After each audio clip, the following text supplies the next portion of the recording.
Hello বন্ধুরা, চলে এসেছি আরও একটি নতুন মুভি এক্সপ্লেনেশন ভিডিও নিয়ে। আজ আমি এক্সপ্লেন করতে চলেছি ওয়ার্থ 2 মুভিটিকে। তো চলো বেশি দেরি না করে মুভি এক্সপ্লেনেশনটা শুরু করা যাক। মুভির শুরুতে আমরা মঞ্জু নামের একটি মেয়েকে দেখতে পাই। সে একটা কাপলকে খুন করে দিয়েছিল, যার ফলে তাকে 28 বছরের জন্য জেল হয়ে গেছিল। এরপর কিছু বছর পরে সিন দেখানো হয়, সেখানে আমরা সেই মেয়ে মঞ্জুটাকে দেখতে পাচ্ছিলাম যে সে জেলে সাজা কাটছিল। তারপরে কিছুদিন পর তার সাজাটা এখানে শেষ হয়ে যেত এবং সে কিছুদিন পরে জেল থেকে বেরিয়ে আসতে পারতো। এরপরে আমরা দেখতে পারি এখানে মঞ্জুর জেলের মধ্যে যে সমস্ত জিনিস প্রয়োজন হতো সেগুলো সে সেখানে শম্ভুনাথের নামের এক ব্যক্তির কাছ থেকে চাইতো। আসলে শম্ভুনাথ একজন কনস্টেবল ছিল এবং সে এখানে মঞ্জুকে পছন্দ করত, সেই জন্য সে এখানে মঞ্জুর সমস্ত কথা শুনতো। তারপর আমরা দেখতে পারি এখানে একজন নতুন কনস্টেবল এসেছে, যার নাম এখানে প্রকাশ ছিল এবং সে এখানে অনেক বেশি রাগী ছিল। প্রকাশের মধ্যে এখানে কাস্টিজম অনেক বেশি ছিল, এমনকি সে তার ড্রাইভারকেও জিজ্ঞাসা করে যে সে কি কাস্ট থেকে ছিল। তারপর যখন ড্রাইভার তাকে বলে যে সে উঁচু কাস্ট থেকে এসেছে, তখন তার আর কোনো প্রবলেম হলো না। এরপর যখন প্রকাশ এখানে ডিউটি জয়েন করে, তখন মিশ্র তাকে বলে যে কোয়ার্টার্সের রিনোভেশন এখানে হতে চলেছে, সেই কারণে এখানে প্রকাশকে সেই পেপারে সাইন করতে হবে। কিন্তু প্রকাশ তখন তাকে বলে যে সে যখন এখান থেকে রিটায়ার হয়ে চলে যাবে তারপরে যেন এই কাজটি শুরু হয়, কারণ সে চাইতো না যে এই জায়গাতে অন্য কোনো কাস্টের লোক আসুক। যেটা শুনে মিশ্র এখান থেকে তার কাছ থেকে সাইন নিয়ে এখান থেকে চলে যায়। এরপর এখান থেকে আমরা রাত্রের সিন দেখতে পারি, যেখানে আমরা মঞ্জুকে দেখতে পাচ্ছি সে এখানে কাউকে একজনকে পয়সা দিচ্ছিল, কারণ সে এখান থেকে বাইরে ঘুরতে চায়। এরপর আমরা দেখতে পারি মঞ্জু এখান থেকে বাইরে আসে এবং সেখানেই আমরা দেখতে পারি মিশ্রা তার জন্য অপেক্ষা করছিল। তারপর দেখতে পারি এখানে মিশ্রা তাকে মদের বোতল দেয় এবং আরো কিছু জিনিস দেয়, আর এখানে আরো জানতে পারি যে আজকে তার জন্মদিন ছিল। এরপর এখানে আমরা মিশ্রার ব্যাপারে জানতে পারি যেখানে তার স্ত্রী অনেক বছর আগেই মারা গেছে এবং তার একটা ছেলে ছিল যে এখানে ফরেনে পড়াশোনা করার জন্য গিয়েছিল, কিন্তু সেখানেই সে বিয়ে করে নিয়েছে। তারপর থেকে সে এখানে মিশ্রার ফোন তোলা বন্ধ করে দিয়েছে। এরপর আমরা এখানে জানতে পারি জেলের মধ্যে যে সমস্ত সবজি বেঁচে থাকতো সেগুলো মিশ্রা এখান থেকে নিয়ে যেত আর সেগুলোকে বাইরে বিক্রি করে দিত, আর এই বাহানাতে সে মঞ্জুকে যা দেওয়ার থাকতো সেগুলো তার মধ্যে দিয়ে দিত। যদিও বা এখানে বাইরে থেকে জেলের মধ্যে যে সমস্ত জিনিস যেত সেগুলো ভালো করে চেক করা হতো, কিন্তু মঞ্জু এখানে তার মধ্যেও ভালো করে লুকিয়ে রেখে দিত। এর পরের দিন আমরা এখানে নায়না নামের একটি মেয়েকে দেখতে পারি যে সেই সময় জেলে এসেছিল। আসলে নায়না এক জায়গায় কাজ করতো এবং সেখানে পয়সা নিয়ে ফ্রড হয়েছে, কিন্তু তাকে সেখানে ফাঁসিয়ে দেওয়া হয় এবং সেই জন্য তার এখানে জেল হয়ে যায়, কিন্তু তার মুখ থেকে ভালোভাবে বোঝা যাচ্ছে যে সে নির্দোষ। তারপরে আমরা এখানে মঞ্জুকে দেখতে পারি যে এখানে সেই মেয়েটিকে দেখে তার আগের দিনের কথা মনে করছিল। এরপর একদিন নায়নাকে এখান থেকে কোর্টে নিয়ে যাওয়া হচ্ছিল, তখন সে রাস্তায় এখানে কেশব নামের একটি ছেলেকে দেখতে পায়। সে একজন ক্রিমিনাল ছিল এবং সে ইচ্ছা করে এখানে কুকুরের বাচ্চাগুলোকে গাড়ির নিচে রেখে দিত যাতে তারা মরে যাক। এটা দেখে এখানে নায়না অনেক বেশি ভয় পেয়ে যায়। তারপরে আমরা দেখতে পারি এখানে কেশবের সাথে নায়নাকে ভ্যানে করে কোর্ট নিয়ে যাওয়া হচ্ছিল, যেখানে আমরা দেখতে পাচ্ছিলাম যে কেশব এখানে বাজে নজরে নায়নাকে দেখছিল। তারপরে যখন তারা ভ্যান থেকে নিচে নামছিল, সেখানে রাজীব নামের যে জেলার ছিল তার কাছে কেশব এখানে নায়নার ব্যাপারে জিজ্ঞেস করতে লাগে। প্রথমে রাজনী তো এখানে তাকে কিছু বলছিল না, তারপর কেশব তাকে বলে যে রাজনীর মেয়ে হয়তো এখন কলেজ যাচ্ছে। এইটা শুনে এখানে রাজনী অনেক বেশি ভয় পেয়ে যায়, সেই কারণে সেখানে সে নায়নার নাম বলে সেখান থেকে নেমে যায়। তারপর এখানে আমরা নায়নাকে দেখতে পারি সে তার লয়ারের সাথে কথা বলছিল, আর সেই লয়ার তাকে বলছিল যে চিন্তা করো না, আজকে তুমি বেল পেয়ে যাবে। এরপর আমরা এখানে কেশবকে দেখতে পারি যে এখানে নায়না লয়ারকে ডেকে বলছিল যে আজকে যদি নায়নার বেল হয়ে যায় তাহলে তোমার ভালো হবে না। এইটা শুনে সে লয়ারটা একটু ঘাবড়ে যায়, সেই কারণে আজকে নায়নার এখানে বেল হলো না। আসলে এখানে কেশব এমএল এর ভাই ছিল, সেই কারণে এখানে তার অনেক বেশি খোয়াব ছিল। অন্যদিকে আমরা এখানে প্রকাশকে দেখতে পারি সে এখানে লেডিস জেলে এসেছিল এবং সেখানে এসে সে বলছিল যে কারোর কিছু কোনো কমপ্লেন থাকলে সেটা কমপ্লেন বক্সে রেখে দিতে, তাহলে সেটা তার কাছে চলে আসবে। এইটা বলে সে সেখান থেকে চলে যায়। অন্যদিকে আমরা এখানে নায়নাকে দেখতে পারি সে সেখানে অনেক বেশি কান্না করছিল। এইটা দেখে মঞ্জু তাকে বোঝায় এবং বলে যে তুমি দুর্বল হয়েও না, তুমি যত শক্ত হবে তত ভালোভাবে তুমি এখানে লড়াই করতে পারবে। তারপরে অন্যদিকে আমরা এখানে কেশবকে দেখতে পারি সে একজনকে অনেক বেশি মারছিল, কারণ সেই লোকটা তার এলাকায় জামা কাপড় ধুচ্ছিল, সেই জন্য এখানে কেশবের অনেক বেশি রাগ হয়ে যায়। এর ফলে এখানে সে এখান থেকে তাকে অন্য জেলে শিফট করিয়ে দেয় যেখানে কেউই থাকতো না। আসলে কেশব কেশব যেখানে এতদিন ধরে রয়েছে সেখানে সমস্ত কিছু ছিল, এটা পুরো একটা হোটেল রুমের মতো ছিল।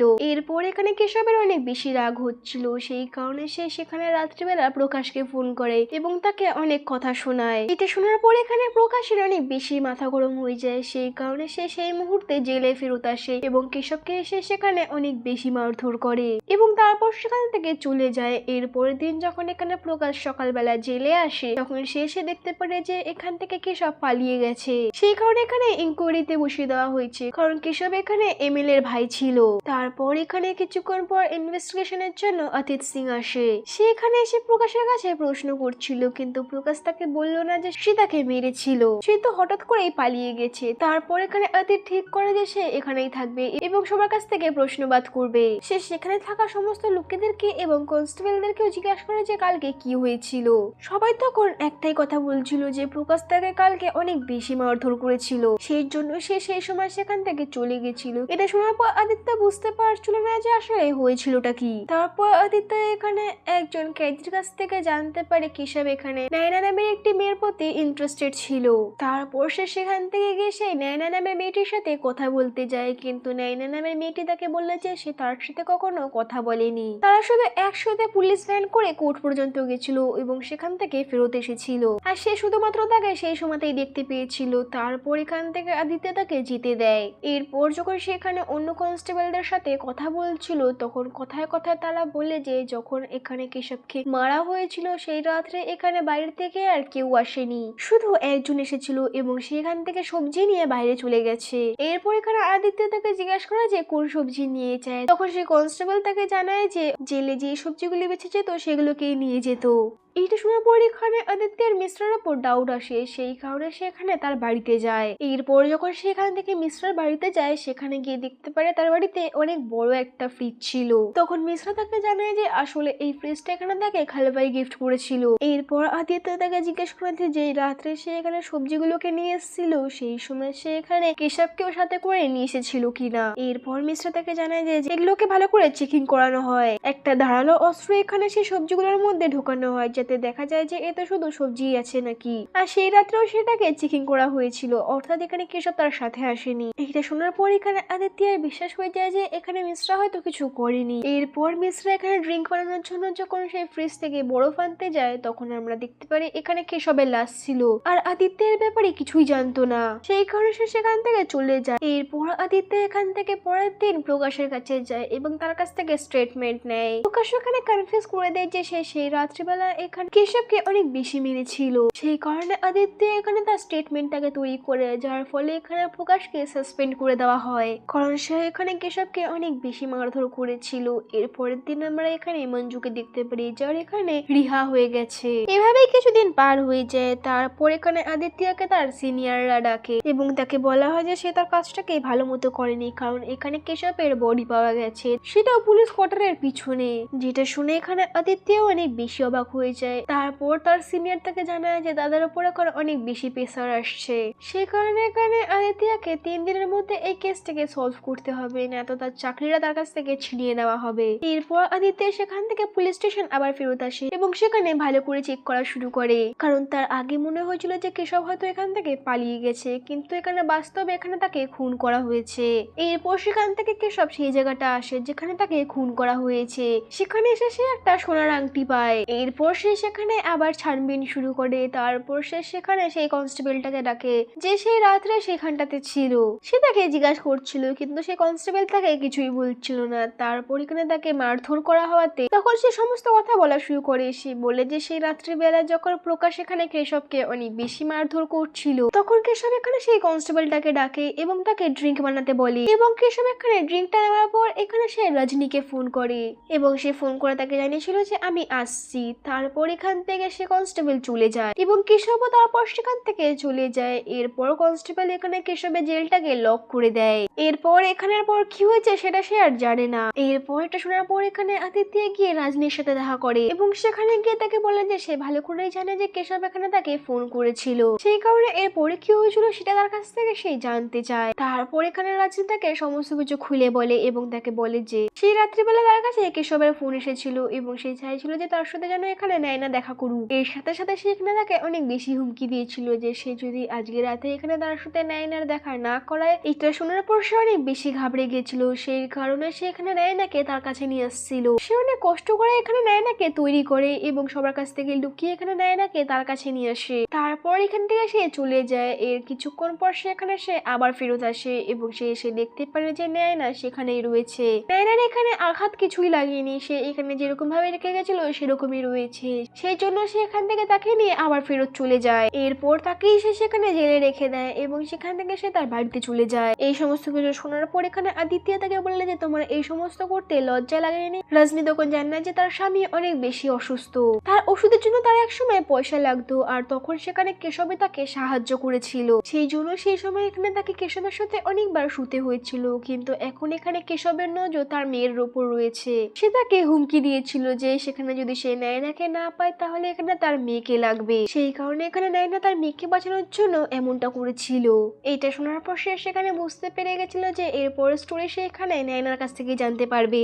এর জন্য সেখান থেকে সে একটা স্টোরে যায় যেখানে নায়না কাজ করতো এবং তাকে গিয়ে বলে যে তাকে একটা পার্কে আসছে কথা বলার জন্য। তারপর আমরা দেখতে পারি এখানে তারা একটা পার্কে এসে কথা বলছে। তখন আদিত্য তাকে জিজ্ঞেস করে যে সেই দিন আসলে কি হয়েছিল। তখন নায়না তাকে জানে যে সে ভালো করে জানে যে এখানে সে কি করতে এসেছে। সে তাকে বলে যে আমি সেই মার্ডারটা করেছি, সেই কারণে সে যখন যা ইচ্ছা তাই করতে পারে। এইটা বলে সে সেখান থেকে চলে যেতে লাগছিল, কিন্তু আদিত্য তাকে তখন বললে যে সে কাকে বাঁচানোর চেষ্টা করছে। আদিত্য তাকে আরো জানা যে সে প্রমিস করছে যে সে কখনো ভুল মানুষকে শাস্তি পেতে দেবে না। সে যদি সত্যি বলে থাকে তাহলে তাকে অবশ্যই ছাড় দেওয়া হবে। তারপরে এখানে নায়না তাকে সমস্ত সত্যিটা বলা শুরু করে দেয়। সে বলে যে সেই দিন এখানে তাকে রজনী বলেছিল যে তাকে আজকে আলাদা শুতে হবে, কারণ আজকে রাত্রে সে এখান থেকে তাকে নিয়ে যাবে।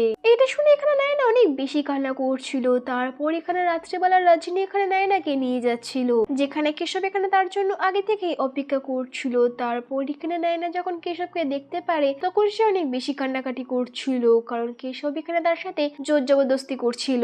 কিন্তু এখানে নায়না বারবার এখানে কেশবকে রিকোয়েস্ট করছিল যে সে যেন এগুলো না করুক, কিন্তু এখানে কেশব তার কোনো কথা শুনছিল না। তখনই সেখানে তার আওয়াজ এখানে মঞ্জু শুনতে পারে যে এখানে বাইরে এনে ওয়াক করতে এসেছিল। এই ব্যাপারটা যখন এখানে মঞ্জু দেখতে পারে সে তখন তাকে আটকানোর চেষ্টা করে, কিন্তু কেশব তো এখানে মঞ্জুকে অলমোস্ট মেরেই ফেলছিল। এটা দেখে মঞ্জু এবং নায়না এখানে কেশবের উপর অ্যাটাক করে দেয়, যার জন্য এখানে কেশব অজ্ঞান হয়ে যায়। এরপর এখানে মঞ্জু নায়নাকে বলল যে তাকে গিয়ে বাইরে বসতে, যাতে এখানে রজনী যেন ভিতরে না আসুক। তারপর এখান থেকে নায়না গিয়ে বাইরে বসে, তখন সেখানে রজনী আসে এবং নায়না সেখানে কান্না করতে শুরু করে দেয় এবং তাকে বলা যায় তাকে এখান থেকে নিয়ে যেতে। তারপরে রজনী এখানে তাকে এখান থেকে নিয়ে চলে যায়। এরপর কি ঘটে যায় সেটা সে আর জানে না। এই সমস্ত কিছু শোনার পর এখানে আদিত্য বুঝতে পারে এবং সে এখানে তাকে জিজ্ঞেস করে যে এখন তাহলে মঞ্জু কোথায়, কিন্তু নায়না তাকে বলে যে সে এখন আর জানে না। সে তার এক বন্ধুর কাছ থেকে শুধু এটা জানতে পারেছে যে সে এখন পাহাড়ে ম্যাগি বিক্রি করে। এরপর এখান থেকে গিয়ে আদিত্য এসে মঞ্জুর বন্ধুর সাথে দেখা করে এবং কথায় কথা তার কাছ থেকে জানতে পেরে যায় যে এখন মঞ্জু কোথায় রয়েছে। সে জানতে পারে যে এখানে মঞ্জু একটা ধর্মশালায় রয়েছে, সেই কারণে সে সেখানে গিয়ে তাকে খুঁজতে শুরু করে। সে সেখানে গিয়ে জানতে পারে যে মঞ্জু যবে থেকে এখান থেকে গেছে তার সাথে সাথে মিসটাও চলে গেছে, সেই কারণে তারা এখানে ভালো করে বুঝতে পেরে গেছে যে এখানে তারা একসাথে রয়েছে। এরপর শেষ পর্যন্ত আদিত্য এখানে তার খোঁজটা পেয়ে যায়। সে তার কাছ থেকে সত্যিটা জানতে চেয়েছিল, সেই কারণে সে তাকে গিয়ে বলে যে তাকে সত্যিটা বলে দিতে। তারপর এখান থেকে আমাদেরকে আসল ঘটনা দেখানো হয়, যেখানে আমরা দেখতে পাচ্ছি যে নায়না যখন এখান থেকে চলে গেছিল তখন সেখানে এসব এখনো বেঁচে ছিল এবং সে এখানে মঞ্জুর উপর অ্যাটাক করে দেয়। সেখানে মঞ্জুকে মেরে ফেলতে যাচ্ছিল, এর জন্য এখানে মঞ্জু তার উপর অ্যাটাক করে দিয়েছিল, যার ফলে এখানে কেশব মারা যায়। সেই জন্য সে সেই সময় এখানে মিসটাকে ফোন করেছিল যে তাকে এই ডোরটা ওপেন করার জন্য। তারপর সেখান থেকে মঞ্জু কোনো রকম ভাবে চাবিটাকে চুরি করে এবং গেটটাকে ওপেন করে। তারপর মিসটা এখানে ভিতরে চলে আসে এবং মিসটা যখন এখানে এসে কেশবের ডেড বডিটাকে দেখতে পারে তখন সে কেশবের বডিটাকে এখানে একটা বস্তার মধ্যে ভরে দেয় এবং সেখানে থাকা সমস্ত রক্তগুলোকে এখান থেকে পরিষ্কার করে দেয়। এরপর এখান থেকে মিসটা বডিটাকে এমন ভাবে নিয়ে যাচ্ছে যেন সে কোনো সবজি নিয়ে যাচ্ছে। এরপর যখন সে এখান থেকে ডেড বডিটাকে বাইরে নিয়ে যাচ্ছিল তখন এখানে পুলিশ অফিসাররা তাকে থামায়, যে তখন এখানে কেশব তার কাছ থেকে সেই ওয়েপনটা নেয় এবং সে নিজেই এখান থেকে বস্তাটাকে কেটে দেখাতে লাগে যে সে কিভাবে এখানে সবজিগুলো রেখেছে। এইগুলো দেখে এখানে পুলিশ অফিসাররাও তার উপর আর ডাউট করেনি, খুব সহজেই লাশটিকে নিয়ে বাইরে চলে আসে এবং সে বাইরে এসে সেই লাশটাকে সেখানে এবং সে সেখান থেকে সেই লাশটাকে এনে সেই জায়গাতে কবর দিয়ে দেয় যেখানে পুলিশের অর্ডার পড়তে চলেছিল। এগুলো শোনার পরে এখানে আদিত্য তাকে বলেন যে তোমাদের সাজা হবে, যদিও বা তোমরা এখানে ঠিক ছিলে তাও কিন্তু তোমাদের এখানে তাকে মেরে ফেলার কোনো অধিকার নেই। এটা শোনার পর এখানে মিস্টার আদিত্যকে বলে যে তোমার কি মনে হচ্ছে তুমি এখানে কেশবের বডিটাকে কি সহজেই পেয়ে গেছো?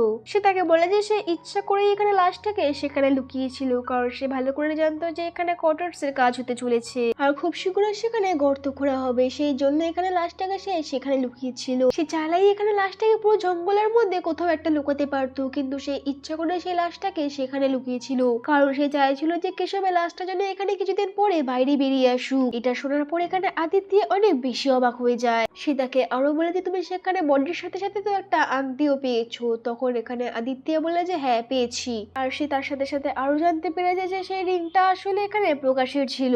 এটা শোনার পর এখানে আদিত্য বুঝতে পেরে যায় যে আসলে মিশ্রা এখানে প্রকাশকে ফাঁসাতে চেয়েছিল।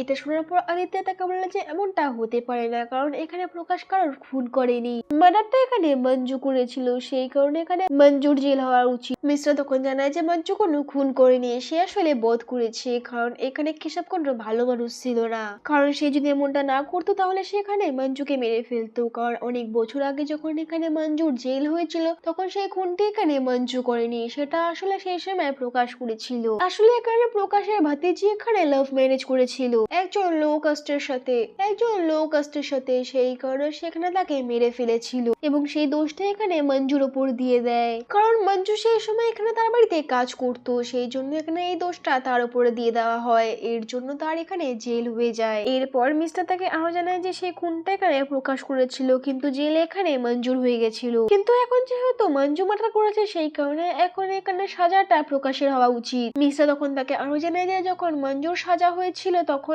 তার কাছে কোনো পাওয়ার ছিল না, যার জন্য সে সেই সময় কিছু করতে পারেনি, কিন্তু এরপর যখন সে এখানে কেশবকে মেরে ফেলেছিল তখন তার কাছে পাওয়ার ছিল, সেই কারণে সে সহজেই এই লাশটাকে এখানে এই বাইরে এনে পুঁতে দিয়েছিল।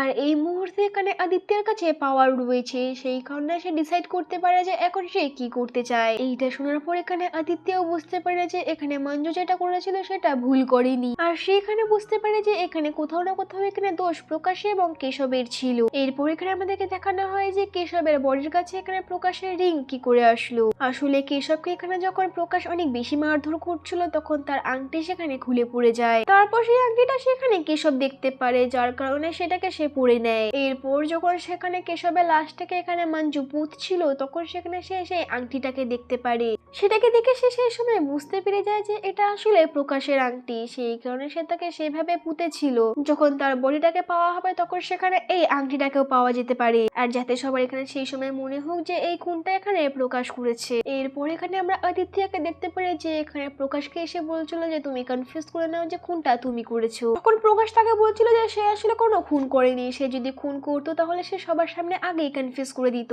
সে যখন মার্ডার করে সেটাকে এক্সট্রাক্ট করার এত বেশি ক্ষমতা রাখে তাহলে যখন তার ভাতিজি এবং তার জামাইকে মেরে ফেলেছিল তখন সেই সময় সেই ব্যাপারটাকে একসেপ্ট কেন করেনি। সে তাকে বলল যে সে সেই সময় যদিও বা এই খুনটা করেছিল কিন্তু এইবার সেটা করেনি। তখন আদিত্য তাকে বলে যে সে দুটো মার্ডার করেছিল কিন্তু তার শাস্তি যখন সে পায়নি তাহলে তাকে এই একটা খুনের শাস্তি তো পেতেই হবে। তারপর এখান থেকে এটা বলে আদিত্য বেরিয়ে পড়ে। এরপর এখান থেকে আমাদেরকে কিছুদিনের পর সিন দেখানো হয় যেখানে আমরা প্রকাশকে দেখতে পারি যে জেলের মধ্যে তার সাজাটাকে কাটাচ্ছিল। অন্যদিকে আমরা এখানে মঞ্জু এবং মিশ্রাকে দেখতে পারি যারা খুব ভালোভাবে এখানে পাহাড়ে তাদের জীবনটাকে কাটাচ্ছিল। আর এর সাথে এই মুভিটি এখানে এন্ড হয়ে যায়। মুভি এক্সপ্লেনেশনটা যদি ভালো লেগে থাকে তো ভিডিওটাকে একটি লাইক এবং চ্যানেলটিকে সাবস্ক্রাইব করে নেবেন। দেখা হচ্ছে নেক্সট কোনো মুভি এক্সপ্লেনেশন ভিডিওতে, ততদিনের জন্য ভালো থাকুন, সুস্থ থাকুন।